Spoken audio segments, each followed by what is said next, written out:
एक राजा था जिसके यहाँ बेटा पैदा नहीं हो रहा था। उसे किसी तांत्रिक ने सलाह दी कि आप ही के राज्य में किसी छोटे बच्चे की बलि चढ़ा दीजिए, अगले 1 साल में आपके यहाँ बेटा पैदा हो जाएगा। राजा ने ऐसा ही किया। अगले ही दिन ऐलान करवा दिया कि जिस घर से बच्चा दिया जाएगा उस घर को ढेर सारा धन दिया जाएगा। राजा का ये ऐलान एक गरीब परिवार ने सुना तो अपने घर के सबसे छोटे बच्चे को भेज दिया कि ये बच्चा हमारे किसी काम का नहीं, इसे रख लो। अब बलि चढ़ाने की पूरी तैयारी हो गई। राजा ने बच्चे से पूछा, कोई तुम्हारी आखिरी इच्छा? तो बच्चा बोला, मुझे बस थोड़ी सी गिल्ली मिट्टी ला कर दे दो। मिट्टी लाई गई तो उस बच्चे ने उस मिट्टी से छोटे छोटे 4 मकान बनाए और उसके बाद एक एक करके 3 मकानों को लात मारकर गिरा दिया, एक को रहने दिया और उसके सामने हाथ जोड़कर दुआ की और राजा को बोला, अब मेरी बलि चढ़ा दो।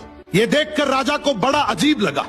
वो डर सा गया कि शायद बच्चे ने कोई तंत्र विद्या की हो। उसने बच्चे से पूछा, तूने ये क्या किया था? तो बच्चा बोला, पहला मकान गिराया जो मेरे माँ बाप का था, जिन्होंने सिर्फ पैसों के लिए मुझे बेच दिया। दूसरा मकान रिश्तेदारों का था, उन्होंने भी मेरे माँ बाप को ऐसा करने से रोका नहीं, तो उनका भी मकान गिरा दिया। तीसरा राजा जी आपका तो काम है लोगों की रक्षा करना, लेकिन आप भी अपने लालच के लिए रक्षक से भक्षक बन गए। आपने तो अपने लालच के लिए मेरी जिंदगी खत्म करने की सोच ली, तो मैंने आपका भी महल गिरा दिया। और ये चौथा मेरे भगवान का घर है, उसके सामने मैंने हाथ जोड़कर कह दिया कि अब सब तू संभाल लेना।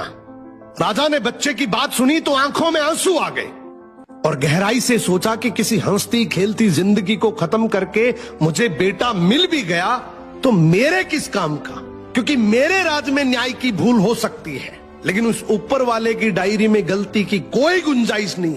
राजा ने रोते हुए बच्चे को गले लगा लिया और बोला, आज से तू ही मेरा बेटा है। इस कहानी का मतलब है कि दुनिया के सामने झुकने से कुछ नहीं होगा, क्योंकि दुनिया अपने मतलब के लिए कुछ भी कर सकती है। झुकना है तो उस भगवान के सामने, जिसके सामने झुकने से तुम्हारा कोई कुछ नहीं बिगाड़ सकता।